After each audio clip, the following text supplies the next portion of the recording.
have a keynote speaker today, and that would be Dr. Ajit Maan, who is the founder and CEO of a group called Narrative Strategies. And disclosure, I also belong to that group. He is by far the most knowledgeable person that I have ever known on the subject of what a narrative is. And I think she is going to be extremely helpful to us going forward. It was music to my ears to hear from Colonel Ives, the reinforcement of something that we've all begun to realize in the last year, and that is that we really need to look at some form of a unifying and comprehensive narrative for civil affairs, that anyone from any corner of the Civil Affairs Corps and the expanded Civil Affairs Corps and all our friends and partners and so on can speak from in telling their own adapted story about what civil affairs is and what it does and why it's important and what are its issues. And Dennis and I are going to do a deeper dive into that following this. But we really wanted to set the table with this presentation by Dr. Maan to tell us basically what is a narrative, and how is that important, and why is it important to civil affairs, being a narrative force, and having the need for a narrative of its own. So without any further ado, I'm gonna bring her on. Please note that she's written many books on this. And you can go to the link that I provide there to look more at what she does and her work. She's published very, very widely and is resourced very widely in both special operations and the Homeland Security communities for her work. And so, Dr. Maan, are you on board? I am, Chris. Can you hear me? Yes, I can hear you. So over to you, ma'am. Thank you. Well, thank you for the invitation to be with you today, because it gives me the chance to do what I'm passionate about, which is make the study of narrative that we've been doing in academia in the Western world since at least 400 BC available to folks who are implementing narrative-centered influence strategies. So if you're going to, so let me say that I'll first talk about the distinction between things like narratives and stories and messaging and propaganda, which in common usage these days is all lumped together. So we need to disentangle those concepts so that you folks who are operationalizing them know what concept is doing what job. And I hope that by the end of my very brief talk, that you will be as uncomfortable when you hear the term disseminating narratives as I am. It's the wrong concept. So we'll come back around, we'll loop back around to that concept at the end, and I think you'll know what I mean by the time we get there. So the reason that you need to have a narrative-based influence strategy is that if you want to have influence, you have to trigger the narrative basis of your target audience. So what's a narrative, and what's a story, and what's messaging?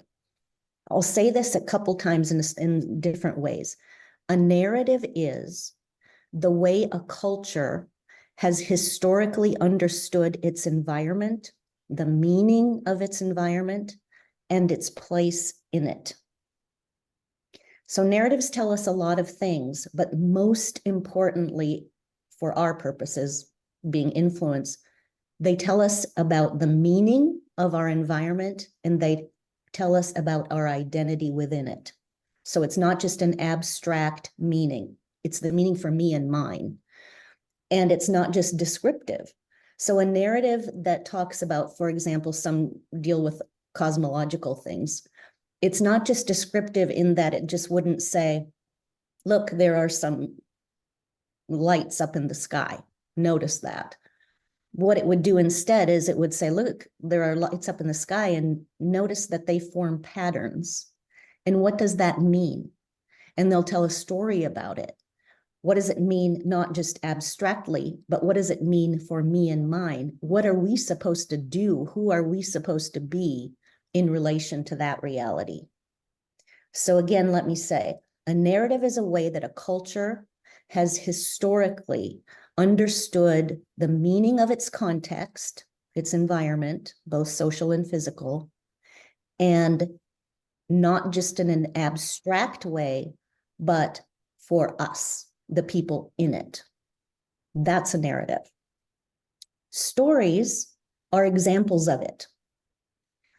A narrative is a big thematic, macro thing, and stories are also thematic, but they're micro and they're multiple.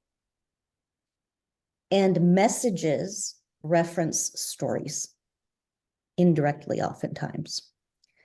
So it goes like this. We humans are born into cultures that have existed long before we did. And part of what it means to be enculturated, to be socialized, is to internalize that narrative. And we internalize it very early in our development, certainly before the age of 7, maybe before we are even verbal. We internalize our cultural narrative, and it becomes what cognitive behavioral therapists call a cognitive scheme in our heads. Think of it, I like to say to my students, as a meaning map in your head that you have internalized from your culture. And of course, there are different cultures and there are different environments to make sense of. And so people enculturated, socialized in different cultures have internalized those cultures' narratives, and they have a different meaning map in their head. What difference does that make? It makes a lot of difference. That meaning map, that cognitive scheme in a person's head determines how that person will receive incoming information, how it will be sorted. So the other thing I should say about narratives before I move on is that they're not very conscious. They're not exactly unconscious. If they were unconscious, I wouldn't be able to speak to you about them today. I'm not having to drag the concept out of your unconscious, and yet we don't tell narratives. We are not very conscious of our narratives. We tell stories, and we are very conscious of them.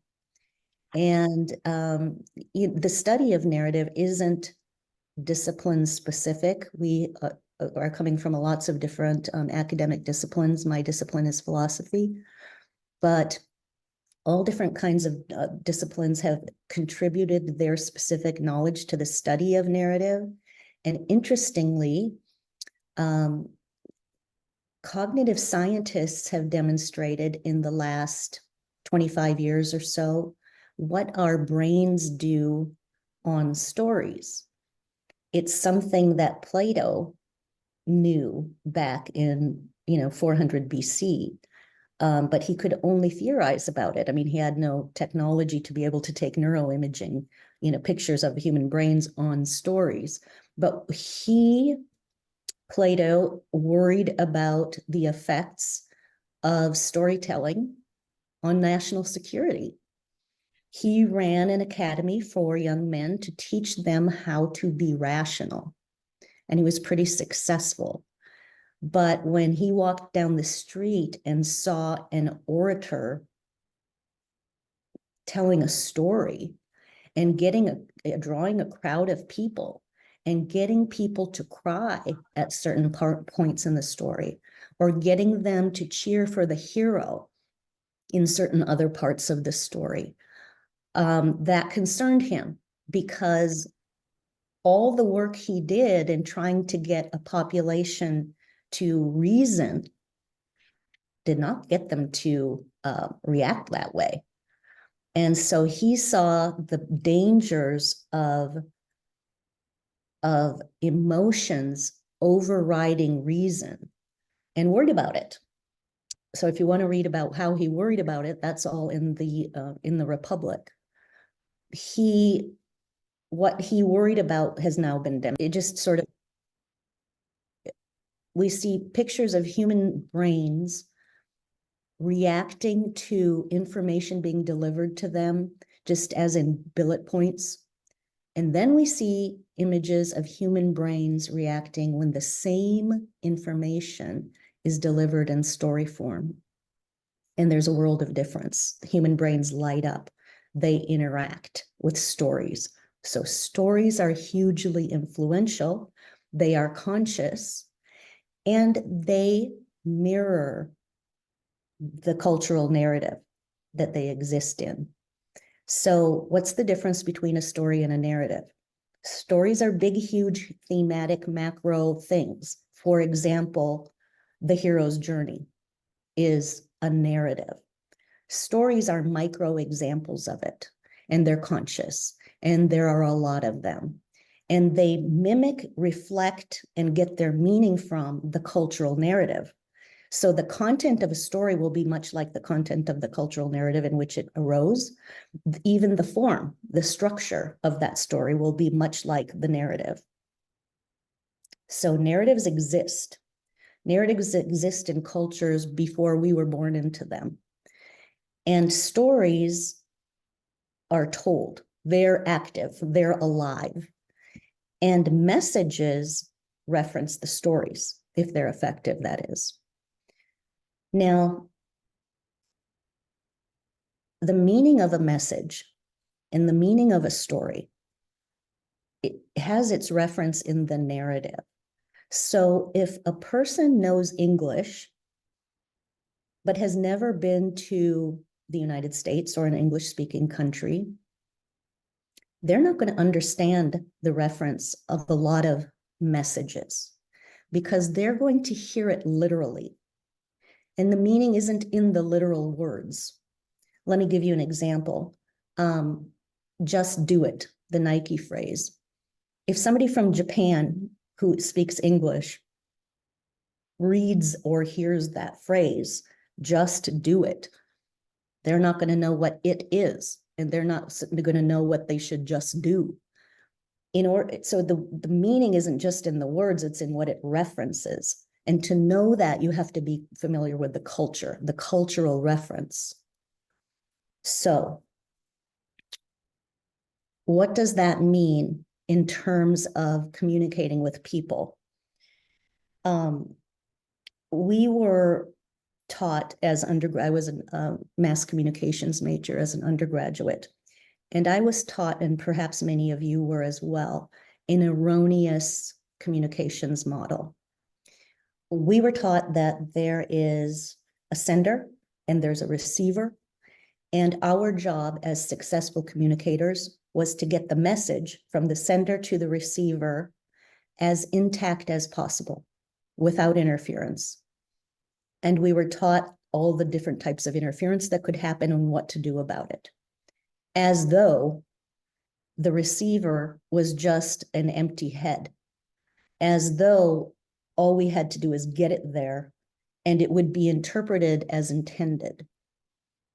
What we know now is that linear model is inaccurate. Meaning happens in the mind of the receiver. It's when the receiver interacts with the information that the meaning happens. So what we need to do when we are communicating to an audience that may be unfamiliar with our cultural narrative, may not share it, may even be hostile to it, is that we start on that end. We start on what erroneously is called the receiver. I prefer the term target audience, because receiver implies passivity, and receivers are not passive. So we start by understanding what is the cultural narrative of our target audience. And Sun Tzu's encouragement to know your enemy better than they know themselves is not difficult, because, as I just said, narratives are not highly conscious. We are not highly conscious of our own narratives, and the folks that we're trying to communicate with are not highly conscious of their narratives. There's a lot of assumption going on.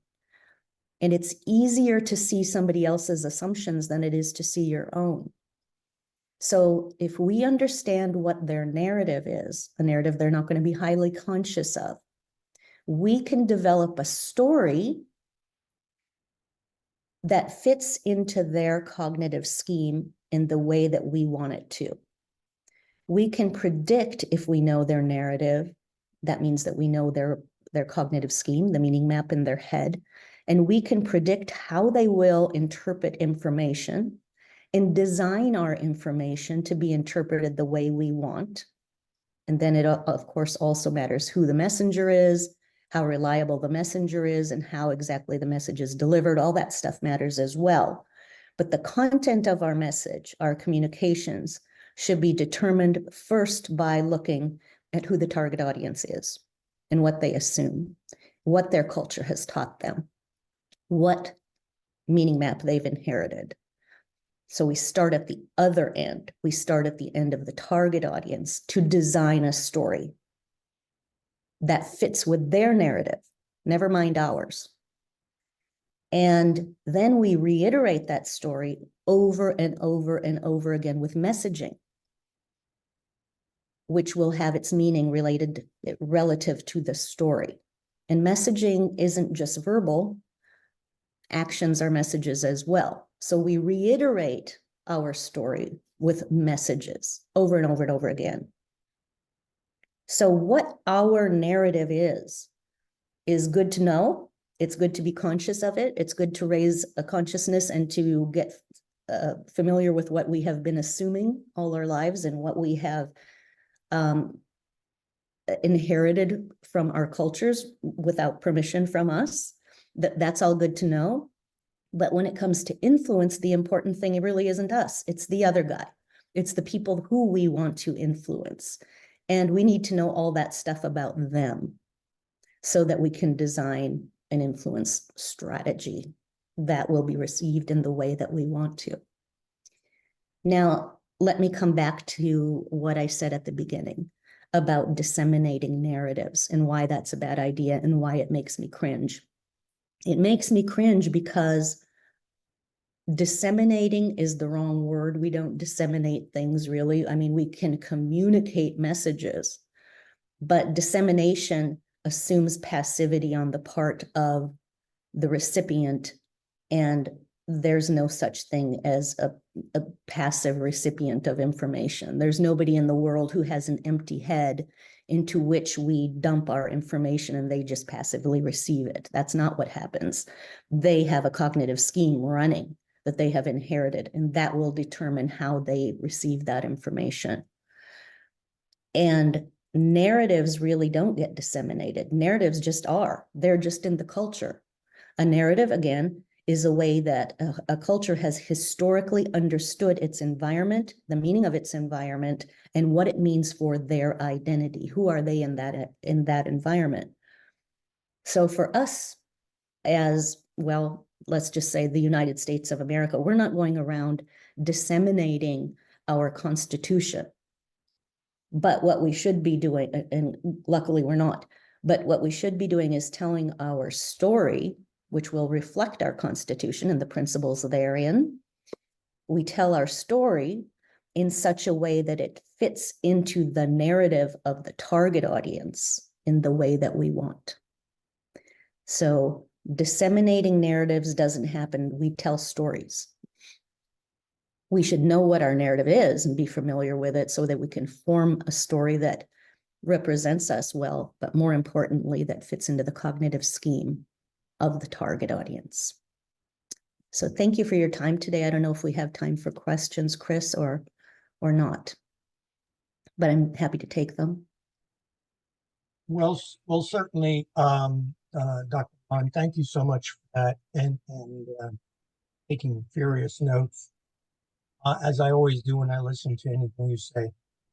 One thing I would like to do is, you know enough about civil affairs, I think, to maybe give us an idea of why as civil affairs professional, it is so not only our job is how we do our job, but what our job means to the rest of the force that we support, because we're the people who are actually supposed to figure out how those narratives or stories, those stories are going to land. In other words, we have to understand the cultures that we're dealing with, and that's really the job of civil affairs when it comes to this offender and he's looking for the person who's going to tell them that. Unless they happen to have somebody like you all the time, that they're going to have to find somebody in the civil affairs side to explain that to them. So could you maybe talk about that a little bit, the why it's important for CA to understand civil affairs, to understand what narrative is and how that might work for them? Sure. So when people ask me how to understand cultures that are not familiar, so that we understand the sort of basis, the narrative basis of our target audience, I always say start with anthropological studies. That's a good place to start, but then it doesn't go far enough because it doesn't go deep enough. Anthropological studies will tell you a lot about myths in the culture, which are hugely important, but then you need to go further. I would talk to people in the culture and hear what stories they tell. You can't really walk up to somebody and say, "What's your narrative?" You can't walk up to, they don't know. They don't know what the cultural basis is of stories they tell, but they can certainly tell you stories. They can certainly tell you stories about themselves, their grandparents, their history, that kind of thing. And from that, you can trace back the narrative if you hear enough stories.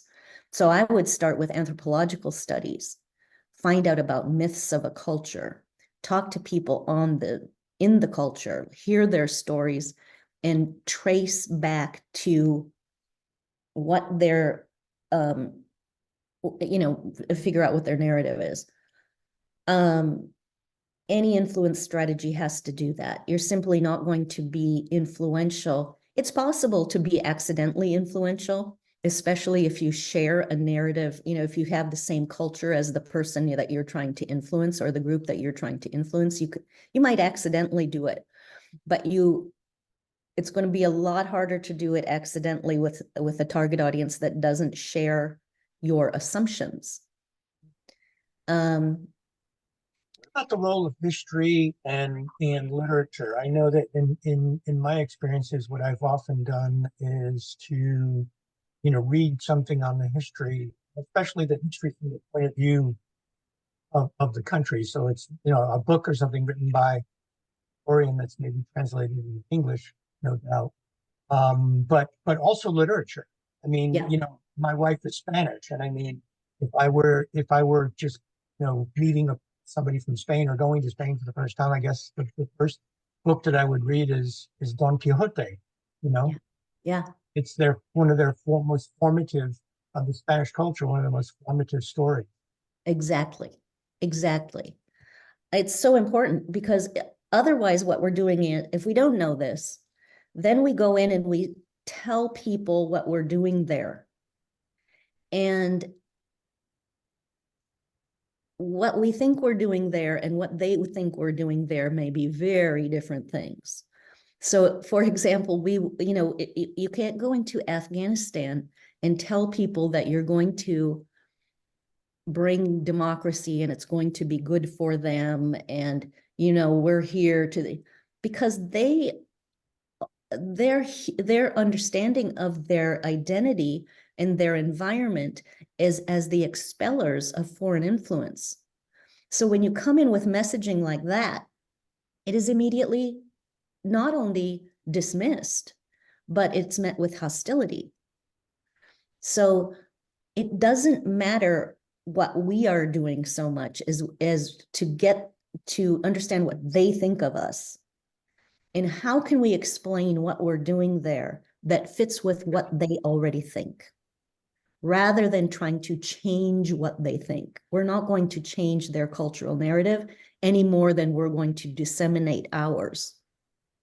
But we can explain what we're doing in a way that will be accepted or at least more acceptable, that if it fits with what they already assume. I have a question here from Wayne Culbreth. And Wayne, if you would come up and ask Dr. Maan. Yeah, thank Carl. Question: how fixed is this idea of narrative in an environment like Ukraine? Is it fluid? Is it actively being influenced um, by multiple parties? How does it fit in that kind of environment? Yeah, well, certainly Ukraine has its own identity. And so let me understand your question. Is it fluid? Narratives are not dead, but they're not static. Yes, they're fluid, but unless they're weaponized, they're pretty stable. You're not going to really change a narrative of a culture, but you may weaponize it. Let's hope not. A weaponization of a narrative, I'll give you an example of that. I mean, it's what extremists do when they recruit people. They are messing around with people's identity and messing around with the way they interpret information and the way that they understand what's going on in their environment. So a narrative is already telling you who you are according to your environment, the meaning of your environment. A weaponized, if you weaponize that, that means screwing around with the way that people understand the incoming information, understanding who they are and what their environment, what the meaning of it all is. It's possible. I think in Ukraine, in fact, the other way, it's happening the other way around, in that the identity of Ukrainians is being solidified rather than undermined by what's happening.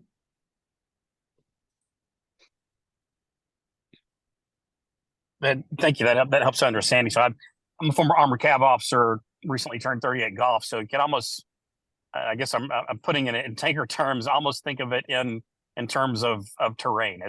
It is what it's there. You can leverage it to goals of what you're trying to accomplish, but it's pretty much fixed. Yes. In fact, our mutual colleague, Brian Steed, talks about the narrative terrain, and he describes it very much that way, as a physical fact in the environment. And it is pretty steady and it is pretty consistent. All right, thank you. Mm-hmm. Thanks for that. Dr. Maan, I have a question here from Dennis Cahill. Dennis, come up, please. Hi, Dr. Maan. Dennis Cahill here, and pleased to meet you. And I'll just read what I wrote here. You know, our challenge in the CA Core, and the one that Chris and I are, you know, we're tasked to kind of pull together, is that we don't seem to have a consensus on our own narrative, our own civil affairs narrative. And I like the idea that you said of listening to a group's stories to kind of draw out what the narrative is. So one, I was wondering, how can we boil down our own cultural narrative into simple terms that we can all identify with? Because, you know, as Chris and I will talk later, we've already shared the initial draft with several of our colleagues in our proponents and received, you know, different kinds of responses. And also, can there be sub-narratives within a cultural group? Can there be an overarching narrative? And then can there be sub-narratives that are equally as valid? Over. Perfect question. Yes, the answer to your question about sub-narratives. Narratives, you know, when I talk about them as though they're a big blob, as though there's a big thing called a narrative, or as though there's a big thing called identity. There are layers of it. So when you're saying sub-narratives, yes, I call them various levels of narrative. Levels is what I call it. And there are layers of identity. So yes. So I think that you already have a cultural narrative. You have to, because you already have a culture. Civil affairs is a culture. And so deciding how to represent that culture is more what your job is.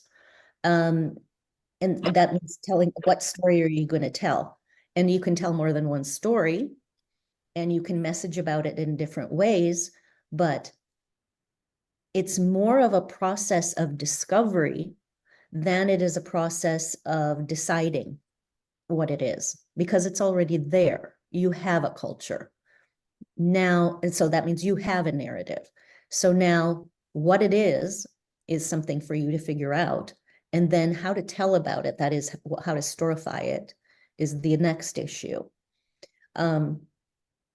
If you're having disagreements about the narrative, then I would suggest not trying to create something, but trying to figure out what is at the bottom of your cultural, the basis of the culture of civil affairs,